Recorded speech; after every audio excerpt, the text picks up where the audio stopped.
unparalleled coverage. City News on 97.3 FM. Eyewitness News. Be there as it happens. City News.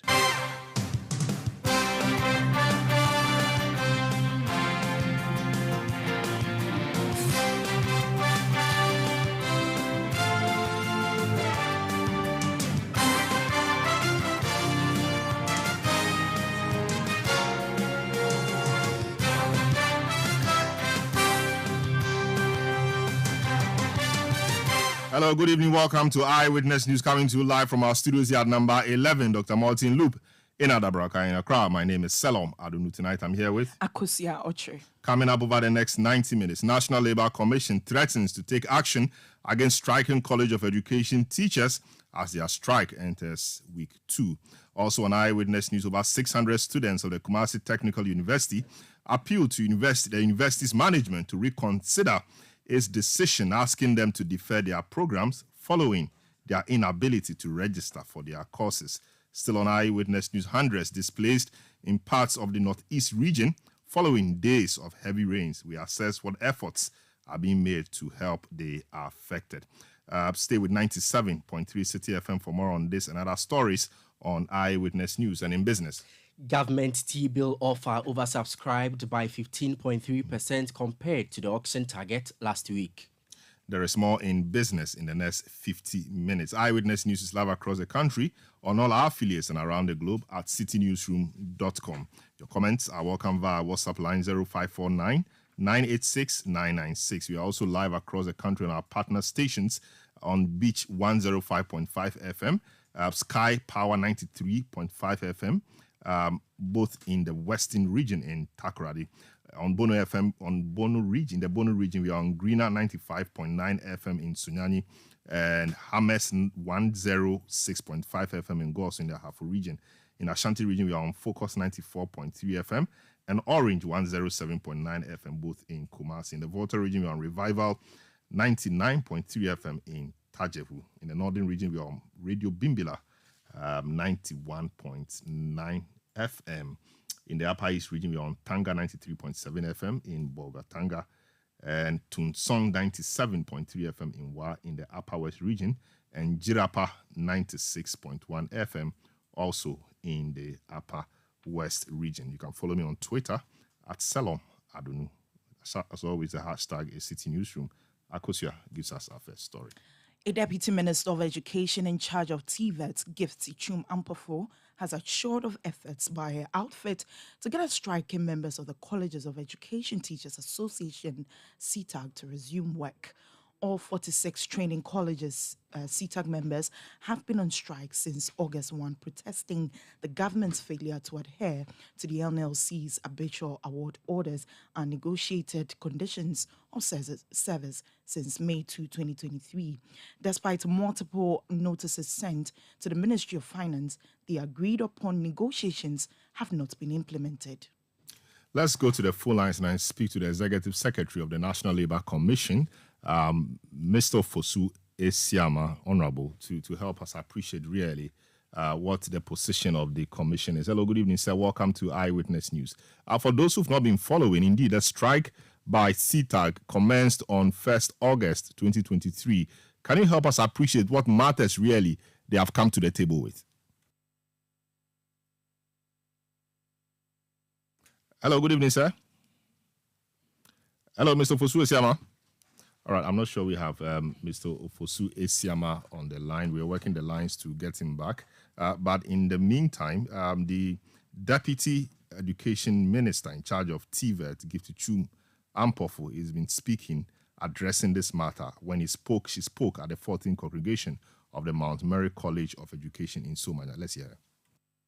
The principal also made an appeal that they are starting exams on Monday. That is end of semester exam on Monday. However, the colleges, teachers of College of Education there's a slight impact. And I'm appealing to them that the minister is working tirelessly to get it resolved. And we appeal that they should come back to the negotiation table and let us get to a lasting solution. it is an appeal because all agencies or all heads of agencies responsible for these negotiations are working tirelessly to ensure that within the shortest possible time. But you know, negotiations, all of us must soften our stance. So we are appealing that let's soften stance and get to a wonderful conclusion. So you had Gift Chuma Mpofu, Deputy Minister for Education in charge of TVET. Now let's speak to Mr. Ofosu Asamoah, who is the Executive Secretary of the National Labour Commission. They've been engaging or speaking to the CTAC members over the period regarding their strike, which started on the 1st of August 2023.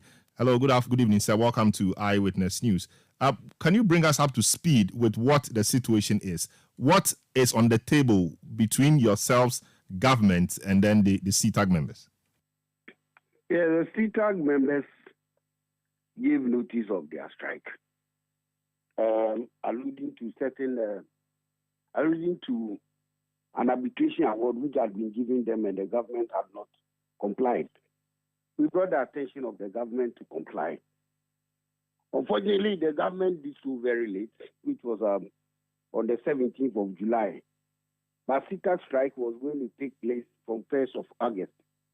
Because finance gave the clearance for the payment of their allowances on the 17th of July, that could not be computed to add on onto their salaries for the July ending. So they gave indication that Ministry of Education said it can only be reflect on their salaries placed for that of August, since the computation of July had already been done. CTAG insists that they want to see the allowances hit their accounts else they proceed on strike. So it came before the commission. They were invited before the commission, and they failed to attend. They were given a second opportunity to attend. They wrote a letter to the commission that they are unable to attend, so another date is fixed for them, which has been fixed for Wednesday on the 16th.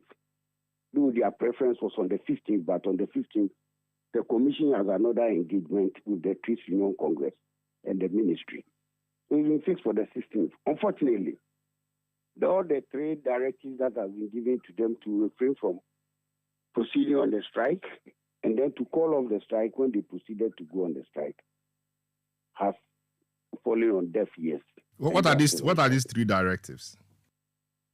That the first was that they should not resort to the strike and to appear before the commission for the matter to be settled.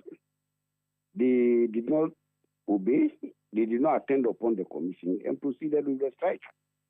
We sent a letter to them not once, but twice, that they should call off the strike, and they have failed to call off the strike.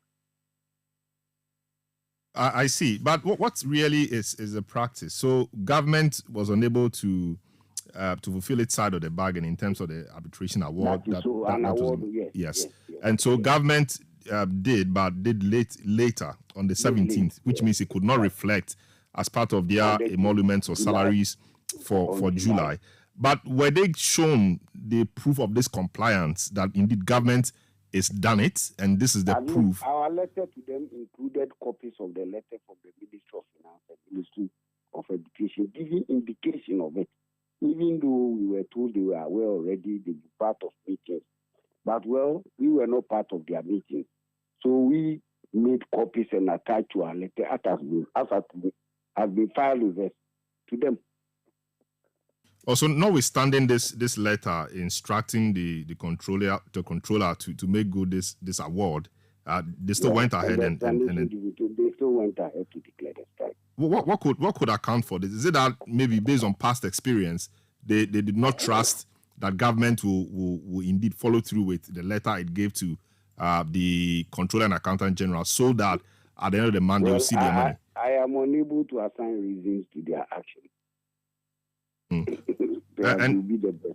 Yes, and so based on the letter you saw, the 17th July letter you saw, you told them not to resort to the strike, but appear before you, and then they still went ahead and undertook the strike.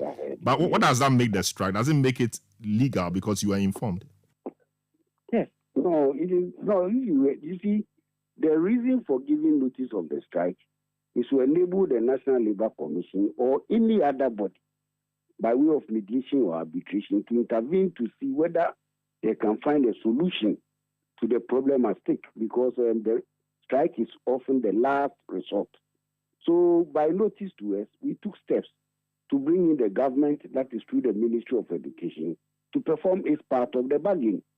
And that is where we were able to get government to, accede to the performance of the honoring the arbitration award. You understand me? So if the government has agreed, and for that matter, letters for the Ministry of Finance have been issued to that effect for the payment of what is due you per the conditions of service agreed on, was there really an essence of going on strike? And if you say you want to wait, assuming they were even issued checks and it went to the bank, it will not hit your account the same day. So it's simply going to take a minimum of 3 days. So they had all the assurances, but then so went ahead. Anyway, they may have other reasons which they are yet to say.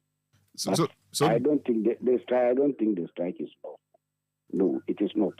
Because the commission is the only body that is empowered to declare the legality or otherwise of the strike. And the commission has told you, don't go, and you went. And it said, now come back, stop what you are. You say, I won't stop. Stop, and you are saying you won't stop. Defiling the orders or directives of the commission is an unlawful act. I see. So given the unlawfulness of this strike or this act, what powers does the commission have to make right the wrongs? Yeah, the commission will have to resort to the court to compel them to go back to the classroom if they still proceed on the strike. And then their employers will also have the right to punish them for proceeding on this illegal strike. How would the employer punish them? Because the employer is in default. So how does an employer who is in default of some payment, for which reason the workers are on strike, punish them? The default for which the government is in or the employer is in comes with its own sanction. Two wrongs do not make a right. The fact that the employer is in default or was in default does not mean that you can also do anything. Two wrongs do not make a right. But what sanctions may the employer attract in delaying to follow through the arbitration award the NLC made? The employer could be made to pay interest on the sums that it has not paid over the years. But is that the case? Is that the case in this particular one? At the moment, not. But if they really had applied, if they apply, when you go to court, then you apply that somebody owes you. You must apply for interest, cost, and other things. It's based on the application that you put before the commission. If they have brought it to the notice of the commission, they haven't given us the award, the employer has still failed to pay. And within the period, we are requesting for interest on this. We have done it several times for different organizations and different persons, where awards and other things are made and paid with interest. So it was an opportunity open to them.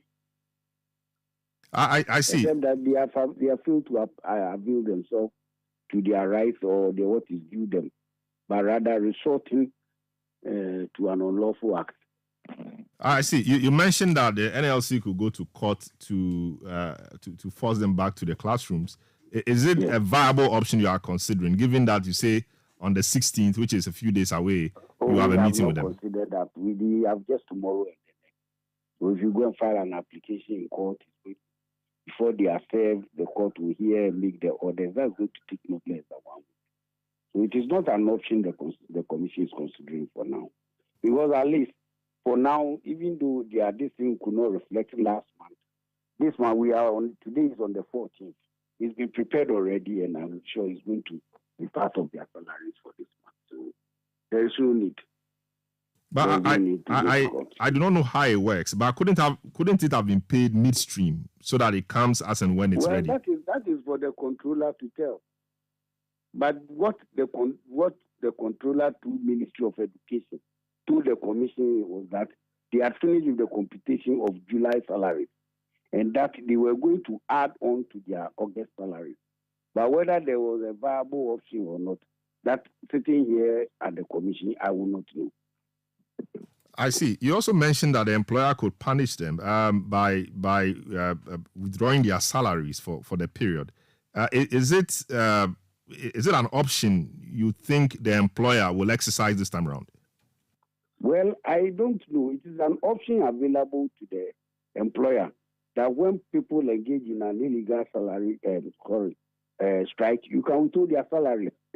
And the leaders of this thing could also be made to bear the cost of any damage or losses arising from the unlawful strike that their members, engage in, right?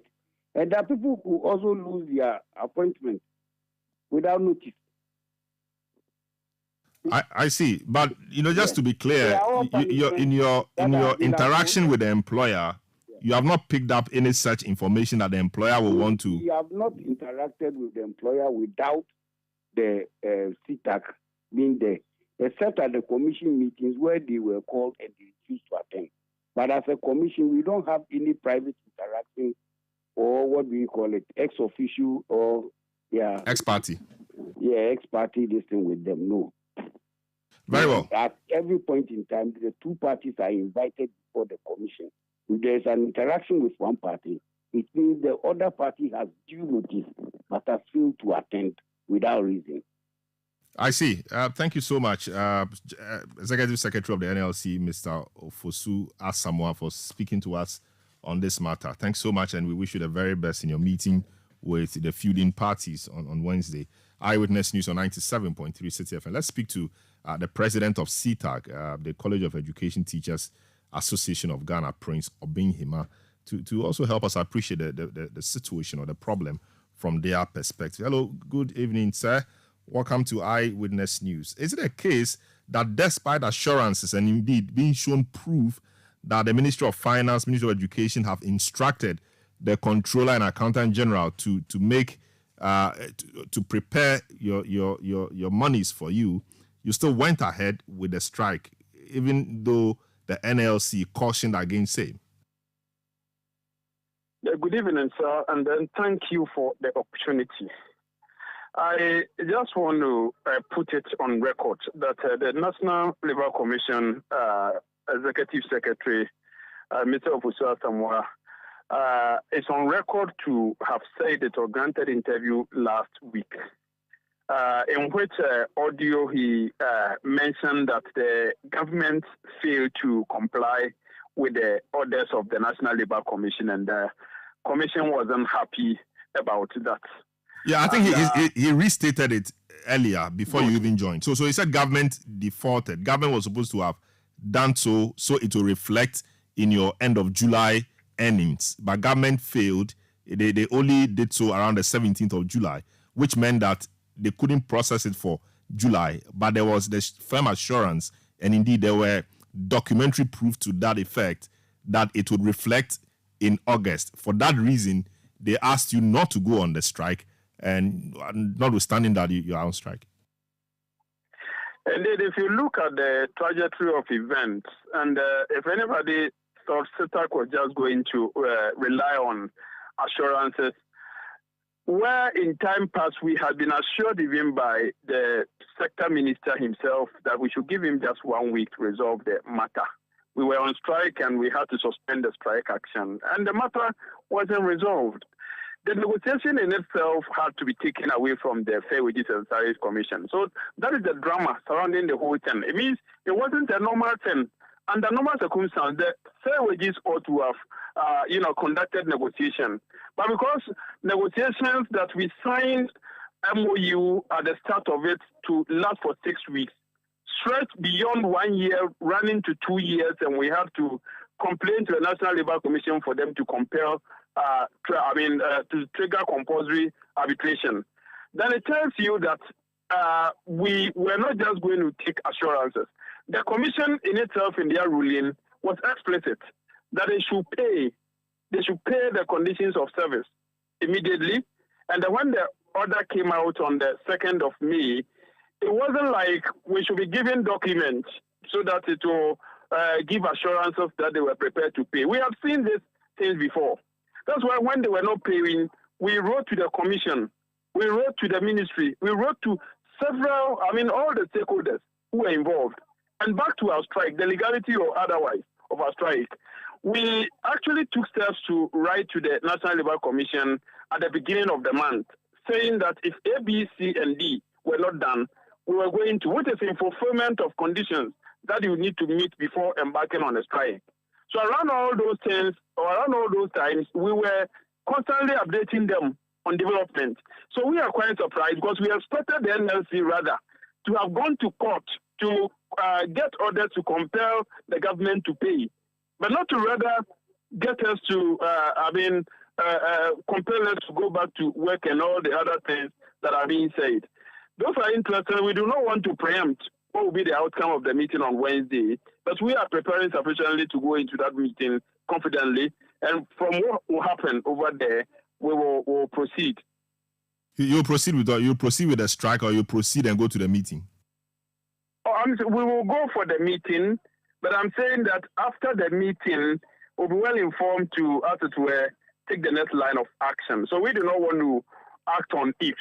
We are going into the meeting confidently, and after the meeting, we'll be well positioned to take the next line of action. You did say that in the past, you've been here before, where government failed to honor its side of the bargain. But this time around, you were shown proof that the controller was instructed to make the payments, only that the controller couldn't put his house in order quickly for you to have these earnings at the end of July.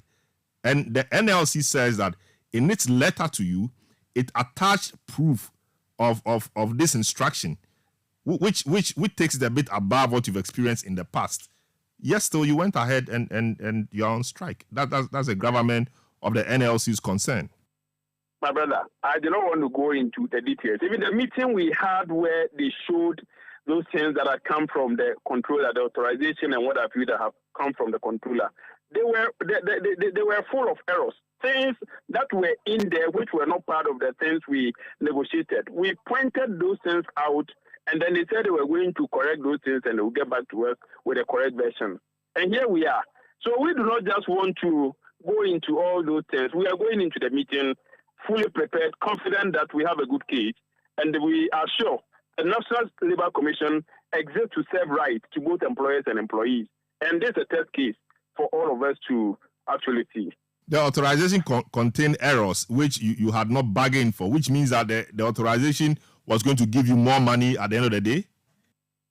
Oh, we saw that whether by accident or whatever it is, there were certain positions that had even been created which were not part of what we had in the original document or the things we negotiated for. And we all discussed and saw that, they were genuine concerns that we were raising. So they were going to work on those things and then revert to us.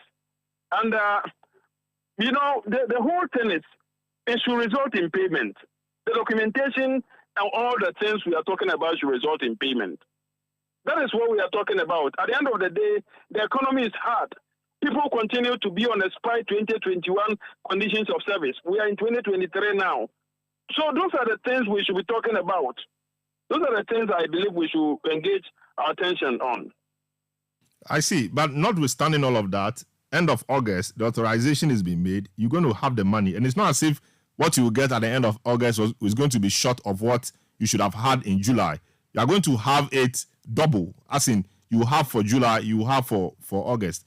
So it will only mean that payday might have come later, but still you have it, which means that your pockets for the month of August will be heavier, and that's more smiles for you and your house. My brother, this is not the first time we have negotiated and is going to be paid. In time past, by this time, we would have even had discussions on the arrears that are to be paid, and people will be aware that maybe all the arrears are going to be paid, because we are talking about arrears from January 2023 to date. Initially, when we were even asking for arrears from 2022 January, and the NLC said government had no money, so what government could afford was 2023. We grudgingly accepted that. Now, what is the roadmap? Are we going to be paid the arrears? Are we not going to be paid the arrears? So you'll be there, and then you know you have received this amount of money. I mean, we should open frank conversation on this, and then every step on the way, all of us will be informed as to how we are going about it. So that we can adequately... You only get to know this. You only get to know this when you go back to the table. And they invited you to the table. You couldn't make it, or you failed to attend. There's another meeting coming up on Wednesday, which you have undertaken that you would attend. It could not have been said to you in vacuum. You only get to know about that. If anybody say that he has not been fair to us, we were invited and we sent a letter giving reasons we could not attend. So it wasn't like we failed to attempt. We failed to attend. We gave reasons why we couldn't attend. I see. Would you be surprised if government or the employer is to exercise this option of not paying you for the period that you've been on strike because it deems your strike illegal? Would it be surprising to you? We wouldn't be surprised at all.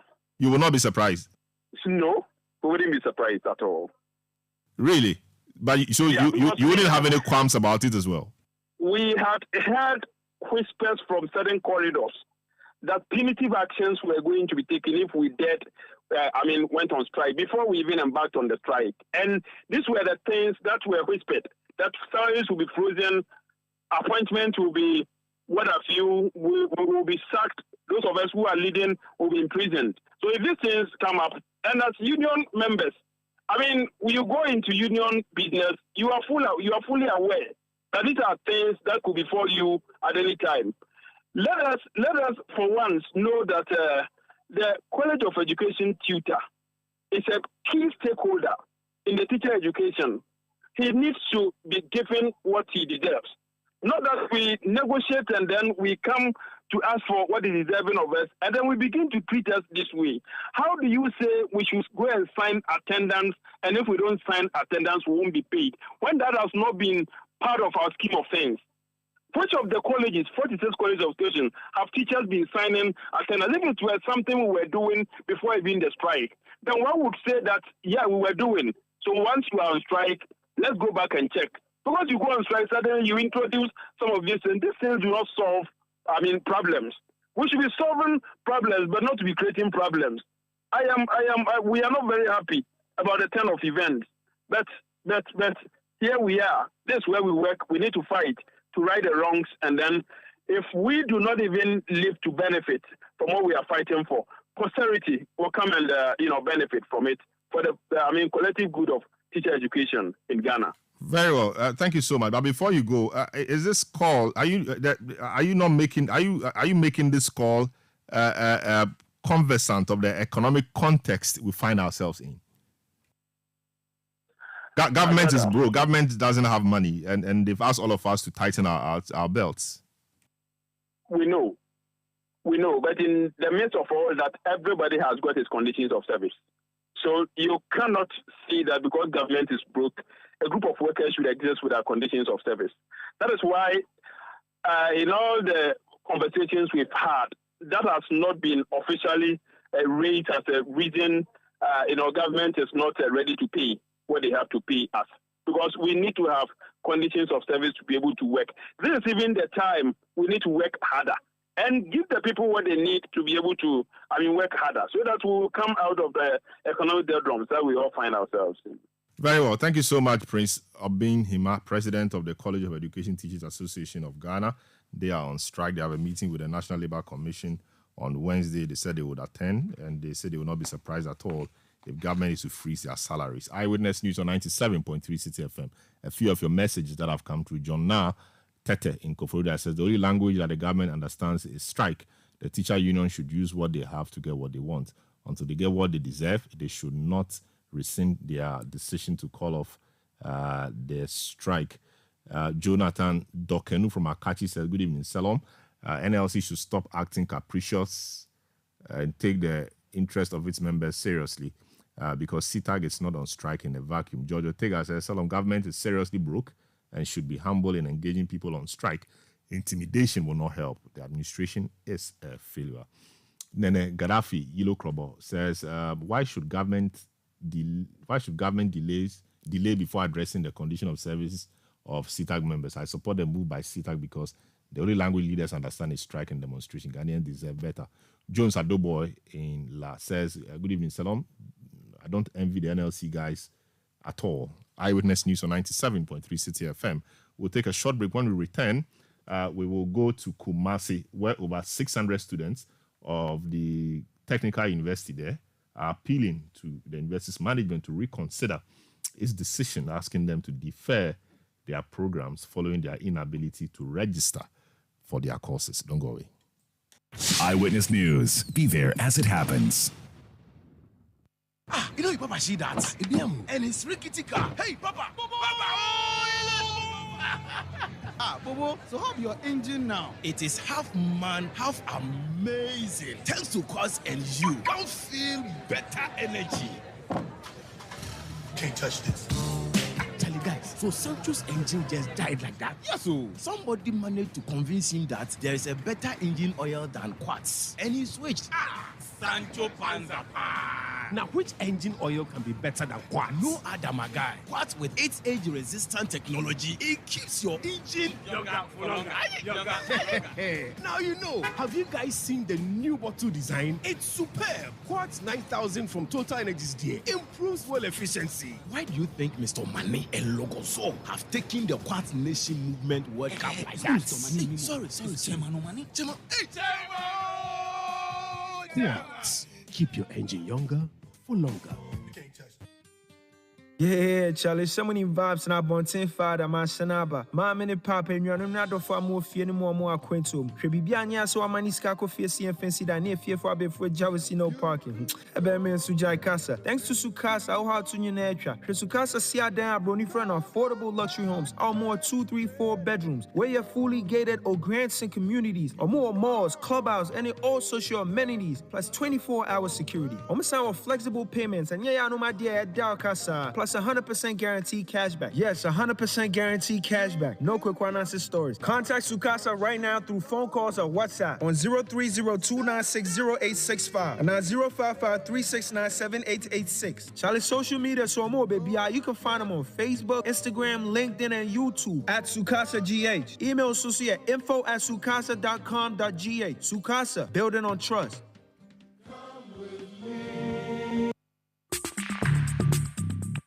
Let your voice be heard on Eyewitness News on Facebook at facebook.com/Citi97.3, Twitter at twitter.com/Citi973, and Instagram at instagram.com/Citi973 with the hashtag Eyewitness News.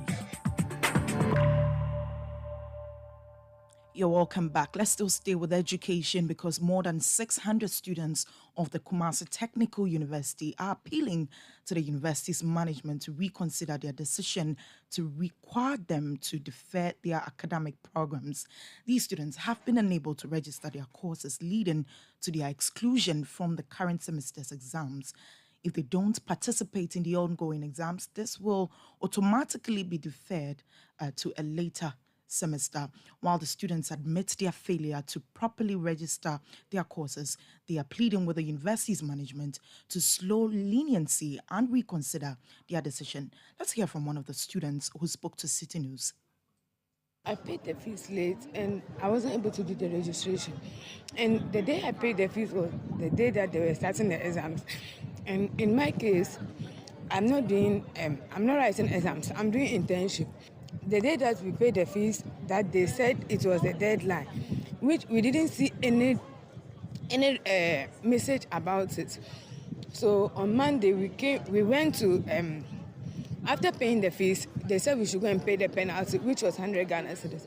We went and paid the penalty, and then they said we should go to the IT and register. We went to the IT, they said they've closed registration, we can't register again. So we came to the registrar and he was telling us there's nothing they can do about it. So we pleaded and they said, okay, they are going to have a meeting. If they have the meeting, whatever be the case Friday, they will communicate to us. On Friday, they came and they told us that they can't do anything about it. We should defer all our courses. But I mean, for instance, if they say I should defer my course, then they are indirectly sacking me from this book because I'm the one catering for myself, everything. My phone is here, I can show it to you. Sir. Weekends, I have to sell water and come and feed on myself on campus. You heard from one of the students of the Kumasi Technical University who have been asked to defer her course. Well, let's speak to the university. Joshua Apia is acting public affairs or public relations officer for the Kumasi Technical University. Hello, good evening, sir. Welcome to Eyewitness News. I mean, asking over 600 students to defer their courses because they could not register on time is a bit heartless, is it not? Not so. Not so. When the university opens, normally the university uses a year academic system.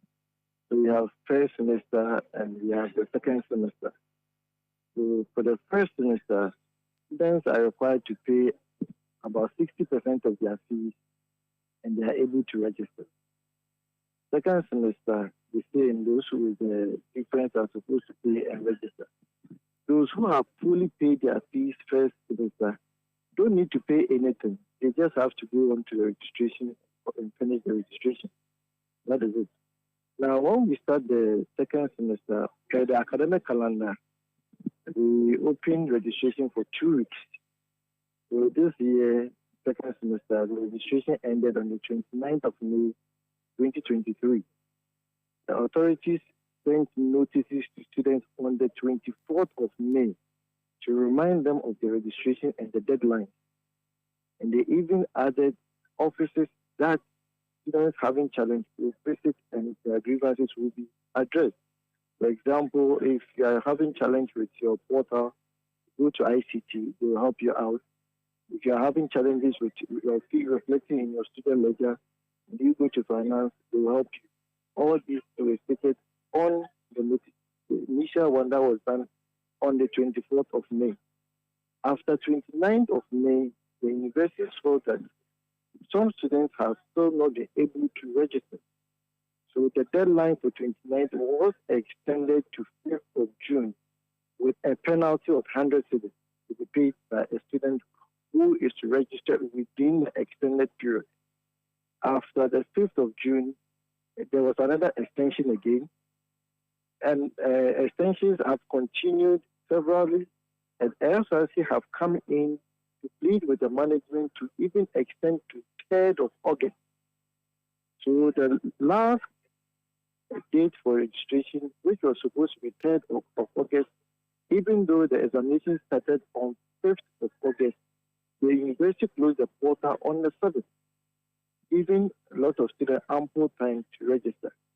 Now, with the 648 students that we reported, out of the 648, some of the students have abandoned the program. That is why the system captured them not registered. Some of the students who have been withdrawn, that is why the system captured them unregistered. Now, with the students who haven't registered, it was meant for them to register at that stipulated time so that the university can go on and know the number of students who are on campus. I'm really sorry this is happening now. And since even the university sent them SMS, apart from the notice that was given them, the university also sent them SMS to alert them of what they need to do. Now, with the penalty, it is not paid at the bank. The penalties are paid at the cash office. Because they need to give you a code which you can use to register during the penalty period. So on the 7th that they closed the portal, no money was collected. Some students have already paid the penalty, but still did not register. I don't know why they were still sitting down. Because if you are going to pay a penalty of 100 cedis, why wait again? Why do you sit down? Because you want to register. That is why you want to pay for the 100 cedis. You pay the penalty, then you go ahead and you register. That is where my worry is. I see. Yes, I get the university's concern and conundrum, if you like. But the students, I mean, for a lot of them and those we've spoken to, they did not register because they could not raise the money to pay the fees that will allow them to register. So, yeah, some of them could have paid the penalty because that was just 100 cedis, hoping that once they pay the penalty, they'll be allowed some time to register or pay. What do you do to people like the one you just heard, the lady who sells ice water to finance or fund her education? Didn't register because she couldn't raise the money. Does the school have a scholarship office? Because you said that you show them places to go to have their grievances, addressed, ICT fees not reflecting, etc. Is there any such process or mechanism to help address the needs of students who genuinely want to school but cannot afford to pay? Is there any such office in the school to help these people? Yes, in fact, we have the SRC Needy Fund.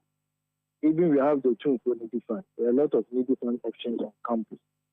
Now, if you are a student and you're having difficulty with your fees, there's a form that for needy students you fill at the Dean of Student Office.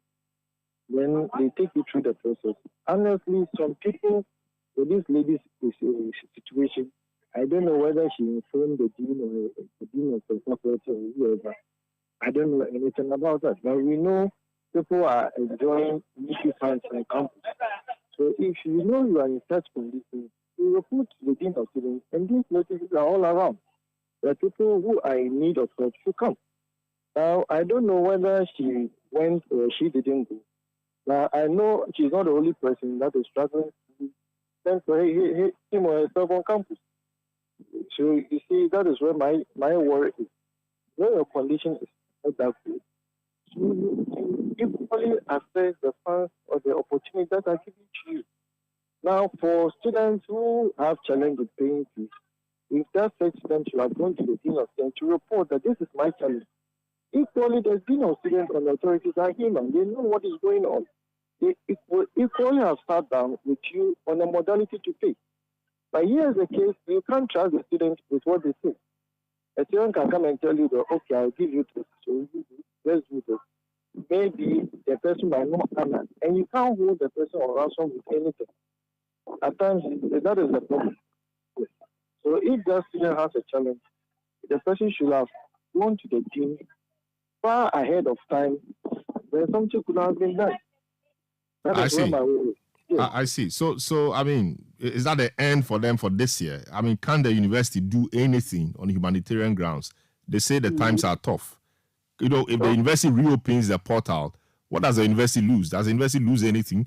On the other hand, they suffer hardship. They have to go back home for 1 year, and some of them, trust me, will never come back to the school, and that ends their quest to have tertiary education.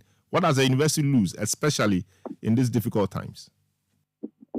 The issue with the registration, in fact, goes a long way to help the university. The university gets to know the number of students that they are taking care of for that semester. For all you know, somebody has paid the fee, the person didn't come again. So if you know your registered student, then it helps you to also plan and know what you're supposed to do. I think this is an academic board decision, and I'm praying that very soon, I think another thing might come out concerning their issue. So you are hopeful. You are hopeful that the decision may be revised. You are hopeful that the decision may be revised. Yes, something going forward. I think they are meeting. I think they met today, yes, and then they are looking at a new modality for them. But for this semester, we can't write this. We are almost ending the examination this week. So the examination, they are not part. I know they are putting things together. Well, it's not like the students, they are being sacked. They are not being sacked. But I'm praying that if there's any opportunity given again, those students should do the needful and don't find themselves wanting again. Very well. So finally, the assurance you are getting from you is that something will be done about the situation. Yes, I was told they have had a meeting today, so I'm waiting for their final decision, and I'm praying that something good will come out of it. Now, for this semester, the second semester, they are out, but maybe they might not wait a long way out. And for you know, they are. They are out for the second for this semester. Yeah, we are almost through the exam. But they've been attending classes, just that they've not registered. They've been attending classes. No. You can attend classes, but you see, the point is, if the university was supposed to be strict in registration, you wouldn't even have attended classes, because the classes is supposed to be done for registered students. So but notwithstanding, John, Joshua, we've all been in school. I mean, sometimes you've not registered, but you know you will register, so you attend class. We know that. We've all been through it. So If it's because you think they've not attended class, but there's class attendance sheets they sign and all of that, and the 21 day absence thing you guys have. I mean, you can look at all of that. So I hope that the situation is looked at, or the decision is really looked at, so that the students get back to school and complete their school in peace. Honestly, the money that is paid is not lost. When we tell you to be fair, doesn't mean that your money is lost. Of course. You won't come and pay fees again. But they don't want to go and sit. Some of them may not come back. If they go and get some other things, they would have lost the opportunity. All right. So I'm happy you said that you may look at it again. Thanks so much for that assurance. Joseph Appiah is the acting public affairs or acting public relations officer of the Kumasi Technical University. Thank you so much for speaking to us on this matter. Eyewitness News on 97.3 Citi FM. Kosami from Nima says, good evening, Salam. After the students' payment of penalty and denied opportunity to register, what happens to the money paid as penalty? Well, the penalty is 100 cedis. I'm not sure. Courage in Koforidua says, I think it's a bit heartless to defer over 600 students for failing to pay their fees. The question is, why? Perhaps some may have genuine difficulties in raising money, but I hope some did not invest their school fees in sports betting. These are real issues we should discuss. That said, I think the school should reconsider them because the number is too huge. Jones Adoboy in La says, good evening, Salon. The university should reconsider their decision and register the students. We are not in normal times. Eyewitness News on 97.3 Citi FM. Now, let's go to the northeast region. The second rainstorm has struck that region within a week, which has resulted in the loss of one life, many left with injuries, and destroyed more than 70 farms. The fatality and the injuries occurred due to the collapse of a house on the victims. The Nyonyo district in the region experienced heavy rainfall this morning, leading to the destruction of numerous houses and farms. City News' sources indicate that one person was swept away by the floodwaters. The injured individuals are currently receiving treatment at the regional hospital in Nalerugu. Let's speak to Jidana Zakaria, who is the Northeast Regional Minister. Hello, good evening, sir. Welcome to Eyewitness News. Can you paint to us what the picture is currently in your region in respect of this rainstorm or flooding situation? Thank you, and good evening to you and to your cherished listeners. I think ever since the torrential rainfall, things have not been that easy for us. So because people have lost homes, people have lost their personal belongings, farms have been washed away, and our roads have been badly destroyed. And I can also confirm that we have had loss of lives. That is the situation. If you want to paint a picture, that is what it looks like. So about how many people are we looking at in terms of those displaced?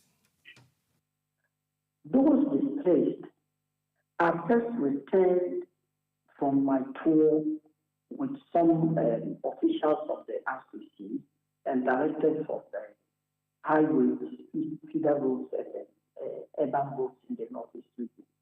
And some number of persons displaced. We cannot put a figure on that now. Are they in the hundreds, or are they in the thousands, or they are in the tens?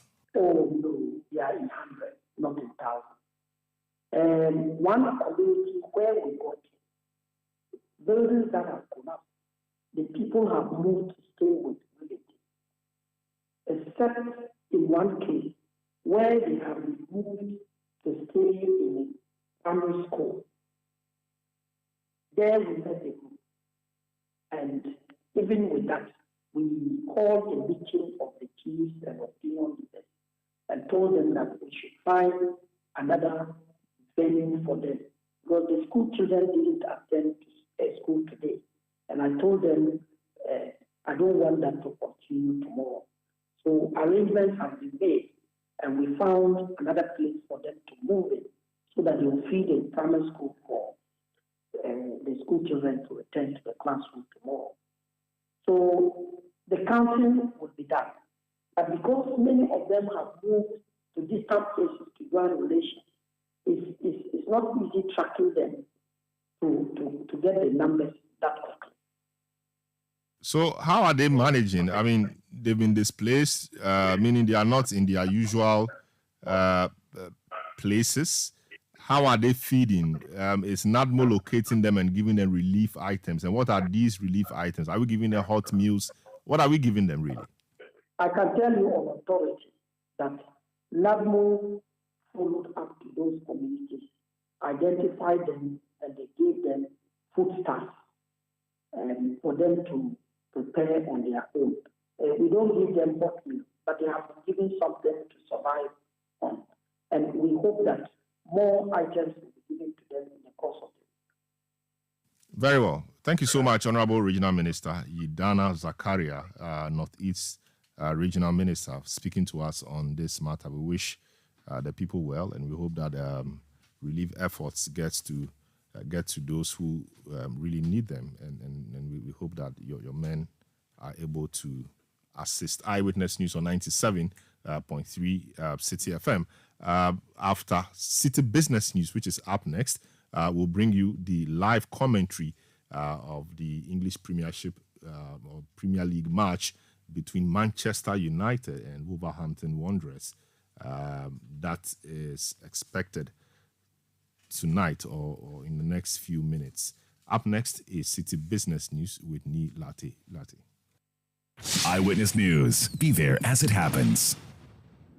When shopping for a dress, you say, of course, a low burst line, a little tight by the hips, covered sleeves, off shoulder, definitely. But when buying anti-malarial drug, you say, is it not malaria?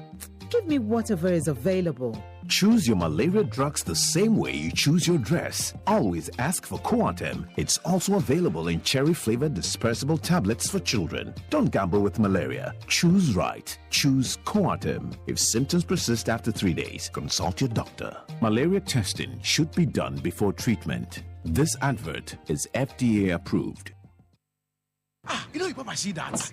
And it's rickety car. Hey, papa! Bobo, so how your engine now? It is half man, half amazing. Thanks to Quartz and you can feel better energy. Can't touch this. Actually, guys, so Sancho's engine just died like that? Yes, so somebody managed to convince him that there is a better engine oil than Quartz. And he switched. Sancho Panzapa. Now, which engine oil can be better than Quartz? No other, my guy. Quartz with its age-resistant technology, it keeps your engine younger for longer. Now you know. Have you guys seen the new bottle design? It's superb. Quartz 9000 from Total Energies there improves fuel efficiency. Why do you think Mr. Mane and Logoso have taken the Quartz Nation movement World Cup like that? Sorry. Quartz. Keep your engine younger for longer. Get the details. Every significant financial transaction, every market movement, and all the policies that affect your business. Citi Business News. Be informed. Time now for Citi Business News on Eyewitness News, powered by citibusinessnews.com. I am Ni Lati. The government of Ghana's T-bill offer across 91-day to 364-day bills was oversubscribed by approximately 15.3% relative to the target size of 3.065 million at last week's auction. The offer attracted total bids estimated at 3.54 billion Ghana cedis, with the Treasury accepting 99.21% of the bids valued at 3.51 billion Ghana cedis. Here's more. According to the results of the Bank of Ghana, the aggregate bids from investors amounted to 3.5 billion Ghana cedis against the government's target issuance size of 3.08 billion Ghana cedis, resulting in 15.3% oversubscription. The 91-day attracted the most demand, recording total bids worth 2.53 billion cedis, with the government accepting 99.96% of the amount tendered for this 3-month instrument. The government also received and accepted total bids worth 261.69 million Ghana cedis from investors from the 182-day bill. However, for the 364-day bill, the government accepted 721.03 out of the 741.81 million worth of bids received for the 1-year tenor. In all, the total amount sold at this auction exceeded the auction target by 14% and the T-bill refinancing obligation due today, August 14, 2023, by 22%. Despite the oversubscription, interest rates continued higher on the money market. The 91-day T-bill increased by 52 basis points week on week to 26.09% from the 25.57% last at the preceding auction, with the 182-day and the 364-day T-bills also increasing by 32 basis points week on week and 21 basis points week on week to 27.28% and 30.49% respectively at the auction. That was a business desk report by Emmanuel Opon. Now, prices of petroleum products are expected to increase between 3 to 7% in the second pricing window in August. This is according to the Chamber of Petroleum Consumers Ghana (COPEC). Currently, a litre of petrol is selling at 12 cedis 95 pesos, while a litre of diesel is also selling at 12 cedis 95 pesos. As some leading oil marketing companies, here is Executive Secretary of COPEC, Duncan Amwa, attributing the expected increment to development on the international market. We had indicated earlier there's a very high chance that Ghanaian petroleum users would have to pay more for petrol effective tomorrow onwards. The figures we picked so far indicate petrol could go up by some 3%. Diesel you could do between 5 and 7%, whilst LPG could do anything between 8 and 12%. Again, this is largely influenced by the international market price and as well as a depreciation of the local currency. And so what this will mean in nominal terms is that you are likely to add about 40 pesos for petrol, you are likely to add about 60, 80 pesos for diesel, you are likely to add similar 80 pesos for LPG effective tomorrow. Executive Secretary of COPEC, Duncan Amwa, speaking there. Away from that and the resignation of the Managing Director of the Tema Oil Refinery, Jerry Kofi Henson, has sparked conversations about the future direction of one of Ghana's vital energy entities. Energy analyst Benjamin Nsia weighed in on the matter, asserting that while Mr. Henson's departure might impact Tor's short-term operations, the focus should shift towards securing a knowledgeable successor capable of steering towards profitability and sustainability. I think in the short term, it will have a negative impact on the running as well as operations of this that oil refinery, because when there's no leadership, this way for persons to back on certain activities, that is likely to go to the disadvantage of this. So I think in the short term, it's going to affect its operations. However, in the medium and long term, I think that the new manager is likely to be brought in within the shortest possible time to continue to steer the affairs of TOR for it to achieve a certain profitability, productivity, and as well as managing some of the debts of this particular company. Benjamin Nsia is an energy analyst, stressing on the need for TOR to appoint a new managing director with a deep understanding of the petroleum economy following the resignation of Jerry Kofi Henson. Moving on, officials of 3 companies have been picked up for questioning over the breach of data protection laws. This was after an exercise to enforce data laws by the Data Protection Commission The entities include Hisense Ghana Limited, Quick Loan and Micro Investment Limited, and Mawako Fast Food. Here is Director of Regulatory and Compliance at the Data Protection Commission, Quentin Akrobe, to speak into Citi Business News. We have left a note for the CEO to report at the police headquarters this afternoon, 3 p.m.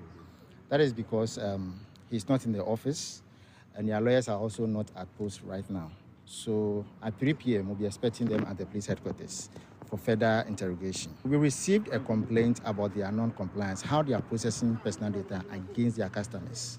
So we received a complaint from one lawyer who wrote in respect of their clients. And it is upon that we have followed up to this place. So what they are doing as a microfinance company, they are actually naming and shaming their clients who have not actually fulfilled their loan obligations to them. That is what they have done. And what they do is to harass their customers, go to their homes, churches, to let the world know that they are owing them, which is against their privacy, their data subject privacy. Quentin Akrobeto is the Director of Regulatory and Compliance at the Data Protection Commission. Now, tax consultant Francis Timoboy is suggesting that revisions should be made to the Income Tax Amendment Bill 2022, which was passed by Parliament earlier this year. The bill introduces several new taxes, including a 10% tax on betting and lottery winnings. The Ghana Revenue Authority has announced that it will begin implementing this tax from August 15. Francis Timoboy believes that the government should have considered incorporating exemptions in the bill and also suggests that the rate on betting and lottery winning should be reduced to 5%. The only unfortunate thing is that when you win, you pay the tax, but when you lose, we don't consider the loss because it is considered that every event or every bet that you place is different from the others. So whatever you lose is not going to be considered. It's only when you win, then that the government will also come and take the tax. And again, now the rate is 10%. It used to be 5%. So that's why I think because the losses are not considered and you are only considering wins, we should have had some exemptions a little bit to cushion people who may be losing. So maybe if I win less than 2,000 cedis, I should go away, or maybe 1,000 cedis. In the previous one, we had it at 2,592 until it was scrapped in 2017. So my view was that there could have been some basic exemption above which the tax could apply. Again, because the losses are not considered, the rate 10% appears a little bit high. So maybe we could have maintained the 5% as we had under the old law. You heard tax consultant Francis Timoboy. And finally, the government is seeking to launch a 100 million cedis tourism enterprise project to encourage the youth to bring up ideas on sustainable tourism in the country. It will take off in 2024. Dr. Ibrahim Awal Mohammed is the Minister of Tourism, Arts and Culture, and he made this announcement here in Accra. We are very peaceful. We are hosting AFTA, and Ghana is a center of diaspora engagement. Diaspora, they love Ghana because of the year of return and beyond 10 that the President launched in 2019. Ghana is very good. So we want to position Ghana as a MICE and business tourism country in West Africa. Two, next year we are going to launch a 100 million cedi tourism enterprise project. We're going to launch a 100 million cedi tourism enterprise project. Why I want to do that? To encourage young people to give us projects on sustainable tourism. Whilst we're exploiting the tourist side, we don't also overexploit them. We encourage young people to go in. So I'm going to put a 100 million cedi sustainable tourism project to encourage youth to come with tourism ideas, tourism projects that to get Ghana.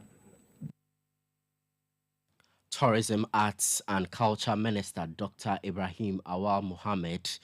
And that's all for Citi Business News on Eyewitness News. It was powered by your most comprehensive business website, citibusinessnews.com. My name is Ni Latte. Up next is the English Premier League with the City sports team as Manchester United plays Wolves. City News. We speak first. Reach our hotline on 0302